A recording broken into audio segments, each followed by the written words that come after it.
both to make sure that the agent faithfully keeps to the goal, doesn't get lost, doesn't drift. The students had a really fun time when they saw the agent completely just, I don't know, lost somewhere and not coming back and giving us the images that we asked it to do. So yeah, they saw it in action. Okay, these are not reliable agents. If one agent is not reliable and I'm asking for orchestration among agents and complex interactions, we have a problem. Welcome to the Chief AI Officer or CAIO podcast, where AI mentor Sanjay Puri talks with the leaders shaping tomorrow's technology. We explore their stories, challenges, and big ideas driving change.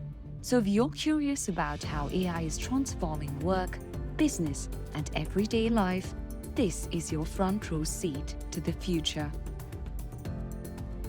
On our podcast today, we have Dr. Amarda Shehu, a leading voice at George Mason University, where computer science meets human insight. Her research bridges AI and biology to decode life's most complex patterns. She's not just advancing algorithms, she's advancing understanding. Her work reminds us that the future of AI is as much about empathy as it is about intelligence. Welcome to the CAIO podcast, where we explore the frontiers of enterprise AI with the leaders shaping its future. I'm your host, Sanjay Puri, and today we have an extraordinary guest who embodies the intersection of academic excellence, AI innovation, and visionary leadership. Dr. Amarda Shehu is the inaugural Vice President and Chief AI Officer at George Mason University, Virginia's largest public research institution. But her role extends far beyond a typical Chief AI Officer position. As a professor of computer science with over 200 peer-reviewed publications, an elected member of Virginia Academy of Science, Engineering, and Medicine, and a fellow of the American Institute for Medical and Biological Engineering, Amarda brings a rare combination of deep technical expertise and institutional transformation experience. But what makes her experience and journey particularly compelling is a path from Albania, where she learned geometry by candlelight during power outages, to Rice University, where she learned and earned her PhD as an NIH postdoctoral fellow, to the NSF, National Science Foundation, where she served as a program director leading COVID 19 rapid response initiatives, and now to pioneering George Mason's AI2 Nexus, a whole of university wide AI transformation strategy. So, Amarda has many capabilities, and we can talk a lot about those, including her approach to AI evidence in her Substack series, The Molecular Code, where she explores the journey to AlphaFold, and her thoughtful essays on representation learning, and many other things. And she believes that the age of AI, humanistic inquiry matters more than ever. Amarda, welcome to the CAIO podcast. Thank you for that very generous introduction. You must have done your research, geometry by candlelight. That took me back. Thank you. Well, I actually left out, there's quite a lot more. I feel really an underachiever going through your background, but how have those stories shaped your early understanding of representation and that formative experience in Albania? If you can tell our listeners that particular experience with storytelling, persistence, and learning under maybe some constraints, has that shaped your approach to AI leadership? Yes, so I grew up during some very tumultuous times in Albania, which I would characterize as the last throes of communism. And then it was a very scary decade of close to anarchy, a nation trying to find its identity and trying to find the new it, right? What it wanted to be and how it wanted to be seen in Europe among its neighbors, even during communist Albania. And that was that education was the only way to survival. And I'm going to put it in these very harsh terms, survival, that there was no other way forward.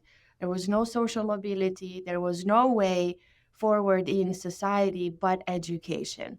I was also very lucky to be in a family of a teacher and a doctor. So I heard from both sides. I had my father, he would teach humanities, literature, and there goes my love for reading and writing, and a doctor who was very much a scientist. And so I guess that's where I got that love of inquiry from that side of the family. But those experiences really shape not only the way I have viewed doing research in my own lab, the reason for doing research in my lab, the way I teach, what I teach, but also how I'm taking on this new role. But this is what actually makes me very optimistic about where we are in this age, the democratization of knowledge. Because when I grew up, it was very difficult to find important books. I remember preparing for math Olympiads with notes scribbled from teachers who had been outside Albania and were bringing problems handwritten. We didn't have books. So that notion of a book as a treasure is really deep in me even to this day. And so now I tell the students, knowledge is treasure, but you're living in these wonderful times where at your fingertips you can have knowledge. And you can only blame yourself for not making the time, for not being curious, because if you want it, you can have it on the palm of your hands, the knowledge of the entire world. And so that's what makes me actually very excited about this role at Mason and also all the other things that I do, the teaching and the research with my graduate students. AI is making that even more so, that knowledge, that access. Do you think that's a pathway? Right now, if you only look at it as a tool through which you democratize knowledge, it is a wonderful tool in the hands of instructors to democratize knowledge. It's a wonderful tool in the hands of administrators. Part of my role is as an administrator to not only open up knowledge for students, but to translate potentially very complex knowledge into ways that students at every level can understand. I am conducting, as I say to both my president and the students in my class, a very interesting experiment. I'm taking a class, I'm teaching Introduction to AI, which I actually called AI for All, because I wanted to give this notion of I'm going to democratize AI. We used to hide very deep technical courses beyond many prerequisites. So we could only teach, say, a course Introduction to AI, maybe in the junior year, maybe in the senior year for undergraduates. And even then it was an elective. It was mostly for in graduate school, right? Well, we can't afford to do that anymore. But the challenge is, how do you bring these courses forward? How do you teach a course like that forward? How do you make that a freshman experience? But how would I teach the technology, let's say, underneath ChatGPT, but to freshmen, and yet not rely on bogus analogies that might make the students feel like they understand it, but at the end of the day, they're not technically faithful analogies. I have the technical understanding, but when I ask myself, how would I reach out to an undergraduate, I utilize these tools. We have a Copilot here at Mason that's protected, it's privacy, data secure. So I interact with Copilot and I say, okay, here are the technical terms that I want to give. Here is the narrative technically that I want to give. How would I relate this to the student? And Copilot will give me some analogies. And I'll look at those and I'll say, but they're superficial. They're superficial now. They don't quite catch. And it will say, yes, you're okay. You're correct. Let's go through a couple. So I use these to actually find the right analogies that are still technically faithful so that I can gradually introduce knowledge, meet the students where they are, and take them along with me on this journey. And in a sense, what I hope I will be doing this at the end of the semester is that I have opened up, I have democratized an introduction to AI for students that have no coding experience, no computational experience. I have students here that are interested in the humanities or in business, right? But they're curious about this and they want to understand. And I would say this is probably one of the most exciting examples of the things that are going on at Mason and the things that we can now do that maybe we couldn't before or was way more difficult before. Is AI going to stop young people from critical thinking because now everything is knowledge is being given to them? So you are in a very unique position to give that answer to our audience as well as for me to give to my friends and appear really smart. Yes, I think that's a real concern, but I really worry more about the role of the humans there in because it's a very powerful tool. It's a really, I mean, even when you look at it as a tool, it's a really powerful tool. I had a student team debate this AI in education, And they went deep into the risk of AI basically offloading very important cognitive skills and development. And where we landed in that class, it was a very well thought out discussion. We had a blue team that talked about the positives and then like personalization, democratization, access, right, in rural areas. And then we had the red team that said, yes, but you need humans that know how to do it right, that know how to integrate it. We need humans that will not be lazy, but will think very deeply how to integrate it. Could you get now to do more difficult things earlier, faster? And we need humans that understand both cognitive development, psychology, pedagogy. So that is the risk. The risk is always an adoption of a technology in a way that's not well thought out. I will also say that in the class, and I agree with the student, it's also my current inclination, is we need to think very carefully about the age, the developmental age, the developmental milestones that need to have been reached before we introduce something very powerful, or at least the extent to which we introduce something very powerful. I'm a little bit old school. You said geometry by candlelight, right? And if there are folks that want to introduce it in order to improve, their material, to improve their teaching, they really need to be very careful about and not give in to the temptation of offloading everything to these tools. So with the kids, I would be very careful and I would question, even an optimist like me, I would want people to question and say, but what if? What if? In your view, how do you conceptualize the chief AI officer role in a public research institution versus, a Fortune 500 company? What are the unique responsibilities, opportunities? Just tell us, just very briefly, what your day is. What is your responsibility? Again, this is for your peers. When I was trying to wrap my mind on what would a VP and chief AI officer do at a public university, the president offered me this position and then said, let's think together what this would mean. I literally went in my basement. That's where I tell folks I do my best thinking in the basement. And I kept trying to think, how would I anchor? In what would I anchor the job description, the why, right? I always like to first ask the why before the what. And the answer came up to be very simple because you look at a public university and you say, what's the mission of a public university? So, okay, let's go to that strategic plan. I literally went through the strategic plans of a couple of, every 4 year we put different strategic plan, but they're all similar in the fact that we identify sort of core four pillars. We say we are here to serve our students. And so everything that we do has to be tied to student outcomes. So we need to give them innovative curricula. We need to prepare them to join the workforce. We need to prepare them to be competitive. We need to prepare them to be lifelong learners, right? So all around the students. And so this explains why in this role you see a lot of AI literacy efforts that we've done at Mason and also innovative curricula around AI. New majors, new minors, new certificates, they all go to supporting student success so that we set them up for success when they leave the doors of the university so that they're competitive in the workplace and also become leaders. We are stewards, right, of their children, but we're stewards of knowledge and we're here to really help the economic engine of our region. So we focus a lot on partnerships, on solving problems for the community, on partnering with industry and government.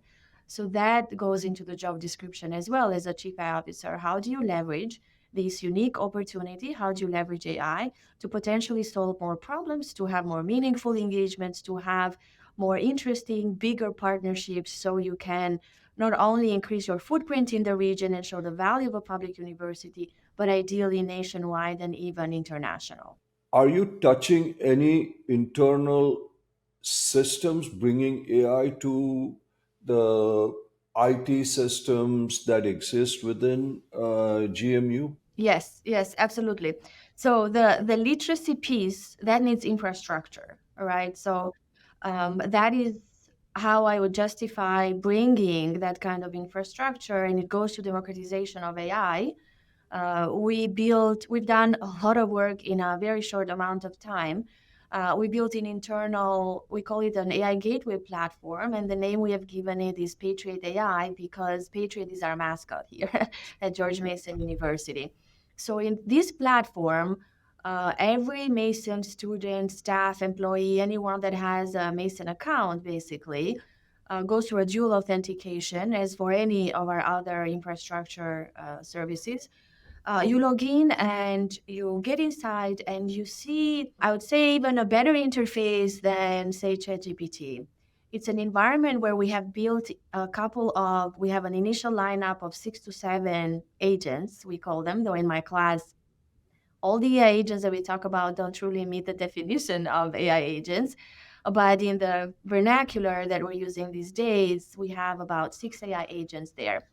And so there is one, for instance, that is safe for our staff to summarize documents, to compile documents, to create sort of more content, to synthesize, to engage with maybe 10, 20 documents. I jokingly referred to it when I was giving sort of a mini tutorial in front of our staff here the other week. I jokingly referred to it as the version of Google's Notebook LM, but safe. We don't want you to go and utilize Notebook LM and potentially upload very sensitive information, about employees or about students. We want you to do it in this platform, which is completely sandboxed. The data don't move laterally between offices or employees. They don't move vertically. They don't leave the university. They're not used for training. It is completely safe by design, private and secure. There are other agents there that allow students to engage with the material. So either they or the student can upload material, or the instructor. I've done that too. The course mate agent. Students use that to prepare for quizzes or to say things such as, in this lecture, didn't quite understand this concept, because students may come from very different backgrounds, right? So it's a way to level up, again, democratization and access. I had a student actually saying to me, Dr. Shehu, I wasn't using these tools very much before, which did surprise me.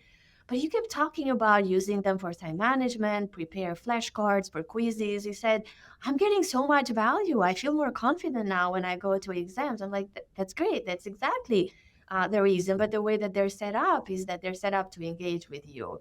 They are set up as a question, a question, a question. So that, again, we try to incorporate that critical thinking. There are agents there that allow our faculty to design syllabi that are compliant. We have to be compliant with many things, right? And it's, as a human, you might forget that, oh, I forgot to mention the policy on disability, or I forgot to mention this policy, right?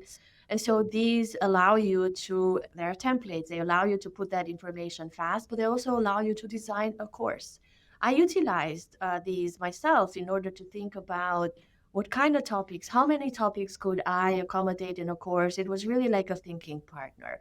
So that is an infrastructure that is, we encourage folks, we say, go and experiment, it's safe. You won't break anything, you won't do anything, and you won't run afoul of any guidelines. The guidelines that we have compiled, we also compiled guidelines and principles for safe use of AI. They are aligned with this infrastructure and the use cases within this infrastructure. And this is a way for you to level up, to learn by doing. We also have, if folks don't want to engage with Patriot AI, we also have something that I call a GMU Copilot, but it is basically a license we have with Microsoft and an understanding that none of that data goes to Microsoft, none of that data is used for training. Again, the sandbox version of Copilot, and it's built right now over the latest GPT, over GPT-5. So we have built infrastructure, but the point of the infrastructure is really to empower the students, the staff, and the instructors to become AI literate, to get those skills.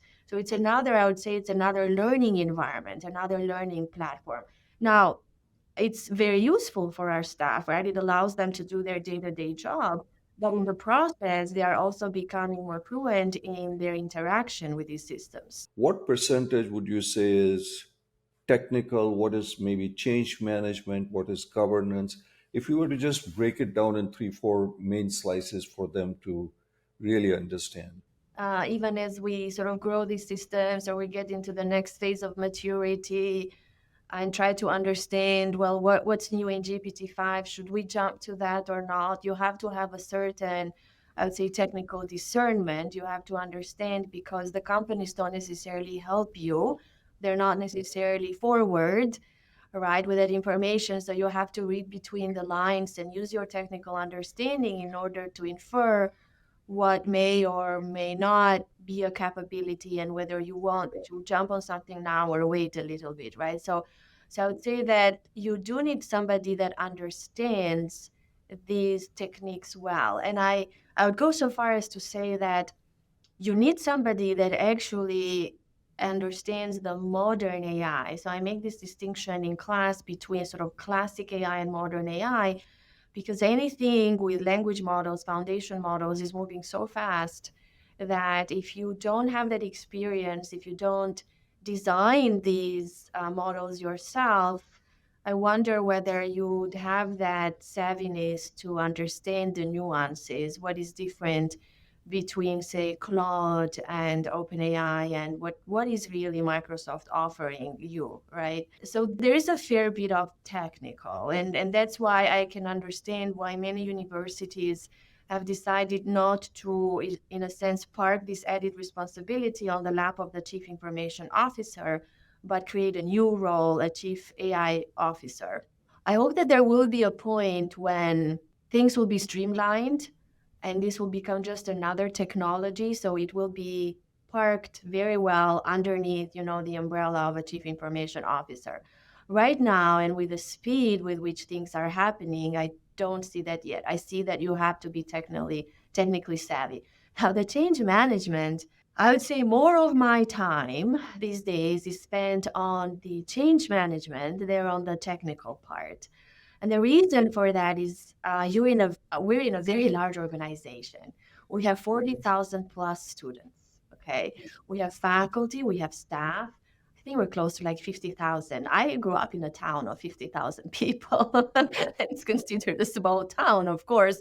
But in this organization, you have academic units and non academic units. You have 10 colleges, 10 academic units.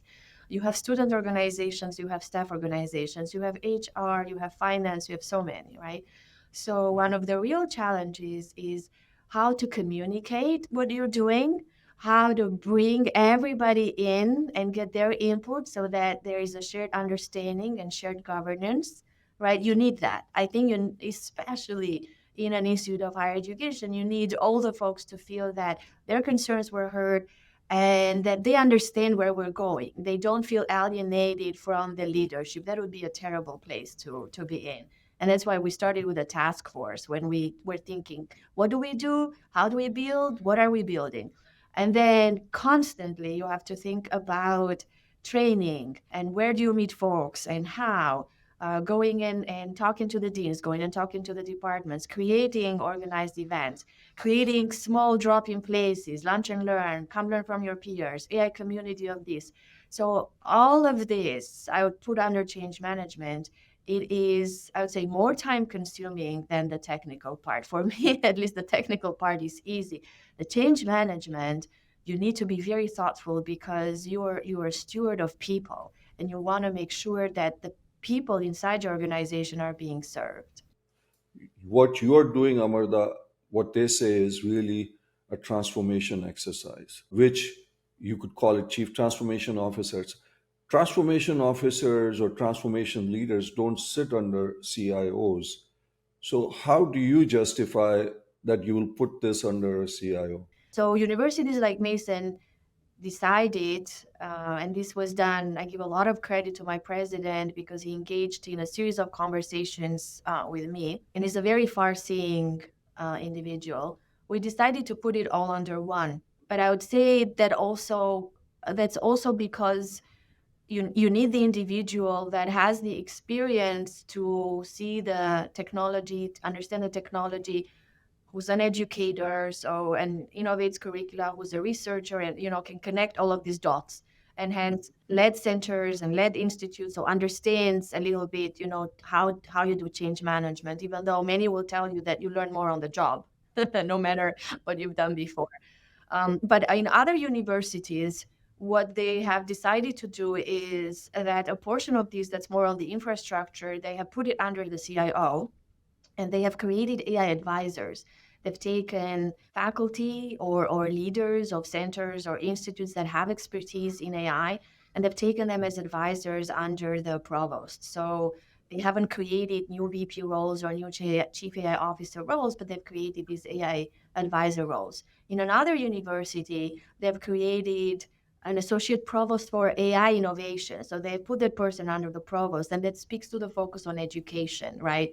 On curricula. So depending on what folks latch onto, what aspect that they see, they've gone with different models. The model that we have gone with is putting all together under one person, centralizing it. And so there are pluses and minuses to each of these. Putting them all under one person certainly gives you the global view, and you can connect, right, very quickly, but it also adds to your workload. You are a connector, so it is a more challenging position because it has a broader portfolio. Two questions came up from your peers for you. One was, Amarda, in an academic institution, how do you figure out the ROI on the investments in AI?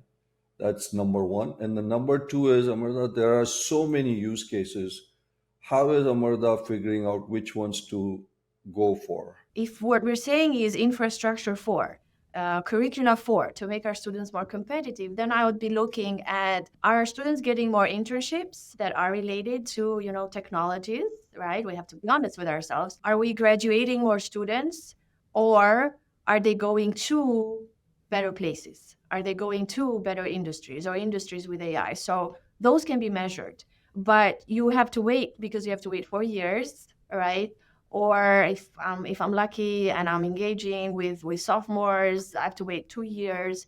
So an institution actually tracks, it just has a little bit of a longer horizon. There are aspects of these, we are incorporating them in workflows. So for instance, we have pilot projects with HR, we have pilot projects with the finance office talking about use cases, and pilot projects with communications. And in our conversations with these teams, we tell them upfront, what are you measuring? We want you to not just be excited about integrating it. We want you to think up front, what will you measure? Is there something that you can passively measure so it doesn't become an add-on task for your employees, right? So that at the end of the day, you can tell me and the chief information officer, we work very close together. You can tell us that this was completely worth it, or we don't see that this did anything. And that can be as simple as, look, we were only able to do 2 ad campaigns per month, and now we're doing 10 ad campaigns per month. Because I can tell you that argument that, oh, it's saving me hours, that's a very difficult argument to make, because let's say you finish your job in 4 hours, you're not going to go home. You're going to do something more with those 4 extra hours. So we're trying to look at output, and that output might look different. It might be ad campaigns for the communications office. For the alumni office, it can be, we got more encounters, or we got more traction. They track these things anyway. So it's very, in a sense, the answer is very simple if we want to be honest. You're integrating this. Did you see any change to the things that you track anyway? I would be a little bit more suspicious, and that comes from my upbringing from an Eastern European country, if we create new categories for tracking so we can say that we made an impact. Because at the end of the day, the things that these offices track are there for a reason. They track their performance and their output. So I would be looking very carefully, is there a change there? If there is something else that's happening, that's great. We would love to know that. But ultimately, in the way that you measure output, you see an impact. So I would say that the answer is simple if we want to be honest and accountable, right? We are measuring already things. If there is a delta in those and all other conditions considered equal, the only new variable you added was AI integration, then you can probably establish causality. This is the thing that caused the delta, and that's the ROI. Amarda, agentic AI is obviously the talk of, it's the flavor of the month here, etc. You brought it up several times. Every guest we have on our show has a different definition of agentic AI or an AI agent. Briefly, what is your definition of an AI agent? And you told your students what that means. So tell our listeners, what do you think is an AI agent? what I have appreciated from Russell Norvig, that it's a very humble definition, but a very difficult definition. It says that an agent can determine their own goal, can operate in an environment, get sensory data, percepts from the environment, and can then outline the course of action themselves, so speaking to autonomy, to meet that goal. Right now, where the agents all fall short is that they can't come up with their own goal. You have to hold them by the hand, right? You have to say even ChatGPT is a weak agent, and we made this definition in class. We understood why it's a weak agent, because it cannot formulate its own goal. A human has to give the goal, and very often hold by the hand so it doesn't stray away from the goal.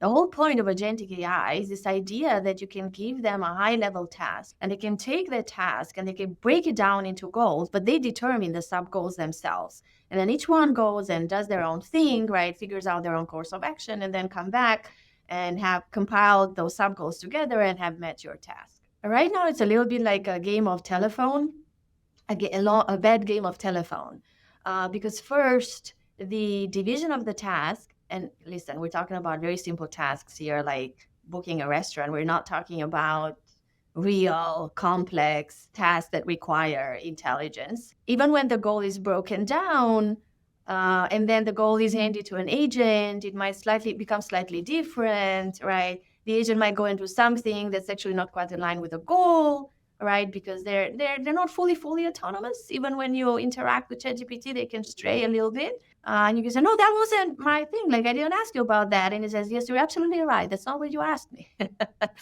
And so the further down you go in this step or in this system of agents, the sub-goals might become distorted and stray away. I said here something, and then at the end of the telephone, the word was transmitted differently. So coordination, sometimes people say coordination or orchestration, is still a challenge. The real challenge for me is that we don't have that layer of intelligence where I can give a task and then I can be very confident that that task will be broken down into the right sub-goals, and that the agent will go and be very faithful and execute those sub-goals. There are also other security concerns and privacy concerns, and those worry me a lot, because an agent can go and do things that I didn't want to do, but I wasn't careful to specify them carefully. Again, it goes to holding them by the hand. They need to understand that, no, you shouldn't go into something sensitive and try to find all my friends and email all my friends that I got tickets to something. You have to be so literal and think about all the things that the agent should and should not be doing. Again, so there's too much holding by the hand. Right now, we have weak agents. We don't have quite these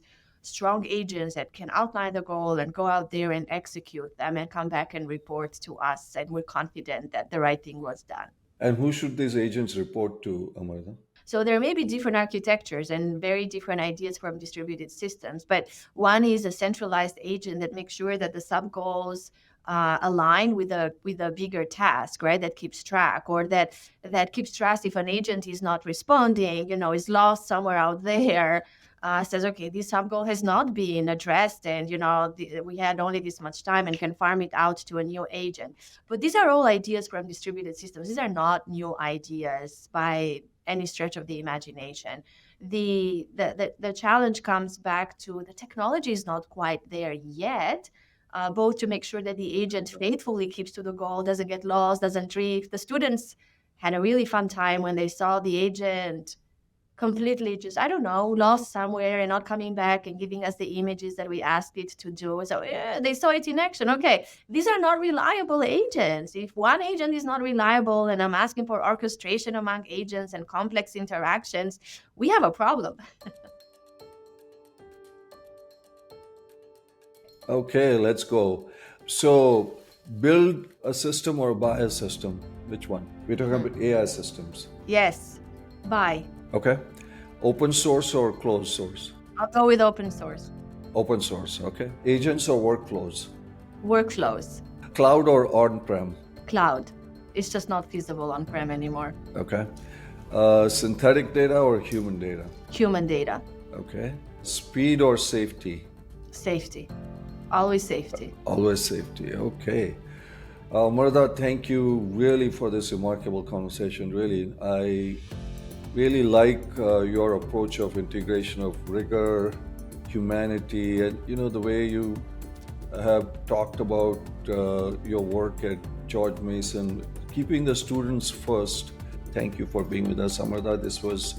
This is part one, because I have still so Thank you, many Sanjay. other questions for you. Thank you, Sanjay. You've been very generous, very thoughtful. I've really enjoyed this conversation. If I had to put a subtitle to the role, it would be Humanity First. Thanks for tuning in to the Chief AI Officer podcast with Sanjay Puri. If you enjoyed this conversation, don't forget to leave a comment. We'd love to hear what you thought.